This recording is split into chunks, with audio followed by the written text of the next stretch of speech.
پیارے دوستو، جب رمضان کا نام لیا جاتا ہے تو ہمارے ذہن میں روزہ، نماز، تراویح اور افطار کی تصویر آ جاتی ہے، لیکن بہت کم لوگ یہ سوال کرتے ہیں کہ اللہ تعالی نے اس مہینے کو باقی مہینوں سے الگ کیوں بنایا؟ اگر مقصد صرف بھوکا اور پیاسا رکھنا ہوتا تو یہ حکم کسی بھی مہینے میں دیا جا سکتا تھا، لیکن رمضان کو چنا گیا، اور یہ چناؤ یوں ہی نہیں تھا۔ قرآن مجید خود اس کی وجہ بتاتا ہے کہ اسی مہینے وہ کتاب نازل ہوئی جو انسان کو صحیح اور غلط کے درمیان فرق سکھاتی ہے، یعنی رمضان اصل میں انسان کی سوچ کو صحیح دشا دینے کا مہینہ ہے۔ اب یہی سے ایک اہم سوال پیدا ہوتا ہے کہ کیا روزہ صرف امت محمدی کے لیے ہے یا یہ عبادت انسانیت کے ساتھ شروع ہوئی تھی؟ قرآن اس پر کوئی شک نہیں چھوڑتا جب صاف کہتا ہے کہ اے ایمان والو، تم پر روزہ فرض کیا گیا جیسے تم سے پہلے لوگوں پر فرض کیا گیا تھا تاکہ تم پرہیزگار بنو۔ یعنی روزہ کوئی رسم نہیں ہے بلکہ پرانا اصول ہے، انسان کو اندر سے مضبوط بنانے کا اصول۔ اب اگر ہم اتہاس کی طرف دیکھیں تو سب سے پہلے حضرت آدم علیہ السلام کا ذکر ملتا ہے۔ زمین پر آنے کے بعد انسان کو صرف نئی دنیا نہیں ملی بلکہ ذمہ داری بھی ملی۔ ایسے وقت میں حضرت آدم علیہ السلام ہر مہینے 3 دن روزہ رکھتے تھے، چاند کی 13، 14 اور 15 تاریخ۔ ان روزوں کا مقصد صرف توبہ نہیں تھا بلکہ اللہ کی طرف لگاتار لوٹتے رہنا تھا، یعنی روزہ انسان کو یہ احساس دلاتا ہے کہ غلطی کے بعد دروازہ بند نہیں ہوتا۔ اب سوال یہ ہے کہ کیا وہ سحری کرتے تھے؟ اس وقت روزے کا نظام ہماری امت کے جیسا نہیں تھا، لیکن روزہ صبح سے پہلے کھانے کے بعد ہی شروع ہوتا تھا۔ ہماری امت کو سحری میں خاص برکت دی گئی اور نبی کریم صلی اللہ علیہ وآلہ وسلم نے اسے سنت بنایا۔ یہی فرق ہے عام روزے اور امت محمدی کے روزے میں۔ پھر حضرت نوح علیہ السلام کا دور آیا جہاں سب کچھ تباہ و برباد ہو چکا تھا، لیکن نجات کے بعد انہوں نے بھی وہی 3 روزے رکھے۔ فرق یہ تھا کہ وہ روزے شکر کے تھے۔ اس سے یہ سمجھا جاتا ہے کہ روزہ صرف مشکل میں نہیں بلکہ نعمت ملنے پر بھی رکھا گیا، یعنی یہ عمل حالات پر نہیں بلکہ اللہ سے رشتے پر ٹکا ہے۔ اب اگر روزہ اتنا بنیادی ہے تو ہر نبی کا طریقہ الگ کیوں تھا؟ یہی سوال ہمیں روزے کی حکمت تک لے جاتا ہے۔ حضرت داؤد علیہ السلام کا روزہ ایک دن رکھنا اور دوسرے دن نہیں رکھنا، پھر تیسرے دن رکھنے کا تھا، یعنی وہ ایک دن چھوڑ کر روزہ رکھتے تھے۔ اس کا مطلب یہ نہیں کہ زیادہ روزہ بہتر ہے، بلکہ یہ کہ انسان اپنی طاقت اور ذمہ داری کو سمجھ کر عبادت کرے۔ یہی وجہ ہے کہ نبی کریم صلی اللہ علیہ وآلہ وسلم نے اس روزے کو سب سے بہتر بتایا، کیونکہ اس میں نہ تو عبادت چھوٹتی ہے اور نہ زندگی کا سنتولن بگڑتا ہے۔ حضرت سلیمان علیہ السلام ہر مہینے 9 روزے رکھتے تھے، مہینے کی شروعات، بیچ اور آخر میں، تاکہ پورا مہینہ اللہ کی یاد سے جڑا رہے۔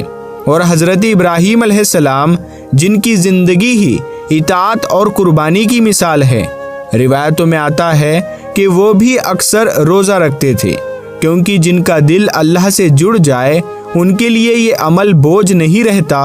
روزے کے سلسلے میں سب سے اہم واقعہ حضرت موسیٰ علیہ السلام سے جڑا ہے۔ جب انہیں اللہ سے ہم کلامی کے لیے چنا گیا تو انہیں لمبے روزے رکھنے کا حکم دیا گیا۔ اس سے یہ بات سامنے آتی ہے کہ روزہ صرف جسم کو نہیں بلکہ روح کو تیار کرتا ہے، اور جب انہوں نے اپنی طرف سے معمولی بدلاؤ کیا تو انہیں اور روزے رکھنے پڑے۔ اس سے یہ سبق ملتا ہے کہ عبادت میں اپنی پسند سے زیادہ اہم اللہ کا حکم ہوتا ہے۔ اور پھر حضرت مریم رضی اللہ تعالی عنہا کا روزہ آتا ہے، جو کھانا پینا چھوڑنے کا نہیں بلکہ بات چیت سے رکنے کا تھا، یعنی کبھی کبھی اللہ تبارک و تعالی انسان سے یہ چاہتا ہے کہ وہ اپنی زبان کو روکے، کیونکہ بہت سے گناہ وہی سے شروع ہوتے ہیں۔ اب سوال یہ اٹھتا ہے کہ جب روزہ پہلے سے موجود تھا تو رمضان کو ہی کیوں چنا گیا، اور کیوں امت محمدی کو پورے 30 دن روزے دیے گئے؟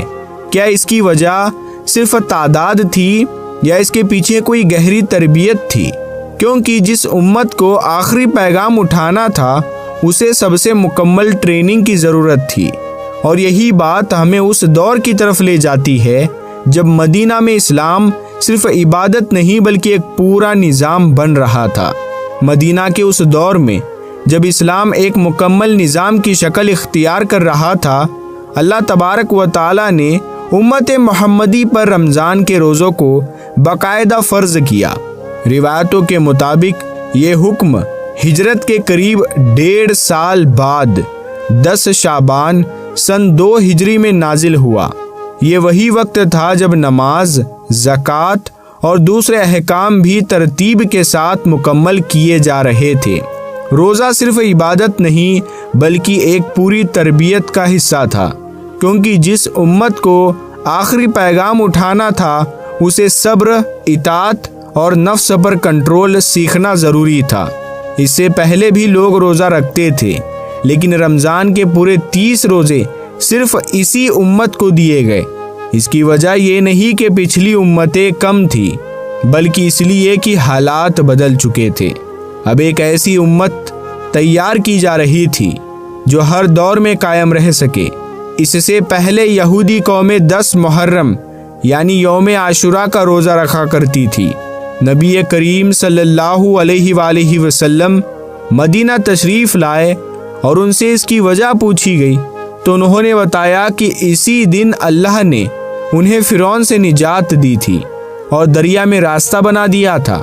اس پر نبی کریم صلی اللہ علیہ وآلہ وسلم نے فرمایا کہ ہم موسیٰ علیہ السلام سے زیادہ حقدار ہے۔ پھر مسلمانوں کو بھی یہ روزہ رکھنے کا حکم دیا گیا۔ بعد میں جب رمضان کے روزے فرض ہوئے تو عاشوراء کا روزہ سنت کے درجے میں آ گیا۔ اس سے یہ بات صاف ہوتی ہے کہ اسلام پچھلی امتوں کی سچی عبادتوں کو ختم نہیں کرتا بلکہ انہیں صحیح مقام دیتا ہے۔ اب یہاں ایک اہم سوال اٹھتا ہے کہ رمضان میں آسمان کے دروازے کھلنے کا کیا مطلب ہے؟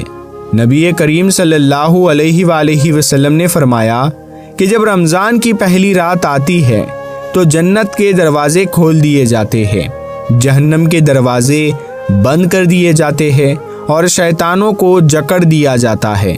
اس کا مطلب یہ نہیں کہ انسان سے گناہ کی طاقت چھین لی جاتی ہے، بلکہ اس کا مطلب یہ ہے کہ رحمت اور مغفرت کے راستے آسان کر دیے جاتے ہیں۔ اب انسان پر ہے کہ وہ ان موقعوں کو کیسے استعمال کرتا ہے۔ روزے کا اصلی مقصد یہی ہے کہ انسان صرف پیٹ نہیں بلکہ اپنی آنکھ، کان، زبان اور سوچ کا بھی روزہ رکھے۔ اس لیے نبی کریم صلی اللہ علیہ وآلہ وسلم نے صاف فرمایا کہ جو شخص روزہ رکھ کر بھی جھوٹ اور بری بات نہیں چھوڑتا، اللہ کو اس کے بھوکے رہنے کی کوئی ضرورت نہیں۔ آج جب ہم سائنس کی طرف دیکھتے ہیں تو وہی باتیں نئے الفاظ میں سامنے آتی ہے۔ ریسرچ بتاتی ہے کہ روزہ انسان کے دل اور دماغ کو سنتولن میں لاتا ہے، بلڈ پریشر کو کنٹرول کرتا ہے، جسم کی فالتو چربی کم کرتا ہے اور پاچن تنتر کو آرام دیتا ہے۔ لیکن اسلام نے ان فائدوں کو کبھی مقصد نہیں بنایا۔ مقصد ہمیشہ روح کی صفائی رہا ہے۔ اللہ تعالیٰ نے یہ بھی صاف کر دیا کہ وہ اپنے بندوں پر سختی نہیں چاہتا، اسی لیے بیمار اور مسافر کو رعایت دی گئی کہ وہ بعد میں روزے پورے کر لے۔ اس سے یہ سمجھ آتا ہے کہ اسلام انسان کی حالت کو نظر میں رکھ کر حکم دیتا ہے۔ اب اصل سوال یہ ہے کہ کیا ہم رمضان کو صرف ایک روٹین سمجھ کر گزار دیتے ہیں یا اسے اپنی زندگی کی دشا بدلنے کا موقع بناتے ہیں؟ ہر رمضان آتا ہے اور چلا جاتا ہے، لیکن کامیاب وہی ہے جس کا رمضان اس کے بعد بھی جاری رہے، جس کی نماز بہتر ہو جائے، جس کی سوچ صاف ہو جائے، جس کی زبان میں احتیاط آ جائے اور جس کے دل میں اللہ کا ڈر بیٹھ جائے۔ روزہ ہمیں یہ سکھانے آتا ہے کہ اگر ہم اللہ کے لیے حلال چیز چھوڑ سکتے ہیں تو حرام چھوڑنا تو اور بھی آسان ہونا چاہیے۔ یہی وجہ ہے کہ روزہ صرف ایک مہینے کی عبادت نہیں بلکہ پورے سال کی تیاری ہے۔ آخر میں اللہ تعالیٰ سے یہی دعا ہے کہ وہ ہمیں رمضان کو صرف رکھنے کی نہیں بلکہ سمجھنے کی توفیق عطا فرمائے، ہمارے روزوں کو صرف بھوک اور پیاس نہ بنائے بلکہ تقویٰ کا ذریعہ بنائے، ہماری غلطیوں کو معاف فرمائے اور ہمیں ان لوگوں میں شامل کر دے جن کے لیے رمضان زندگی بدلنے کا سبب بن جاتا ہے۔ اگر یہ بات آپ کے دل تک پہنچتی ہو تو سمجھ لیجئے کہ پیغام پہنچ گیا۔ اسے دوسروں تک پہنچائے تاکہ یہ فائدہ آگے بھی جائے اور اللہ ہم سب کا مددگار ہو۔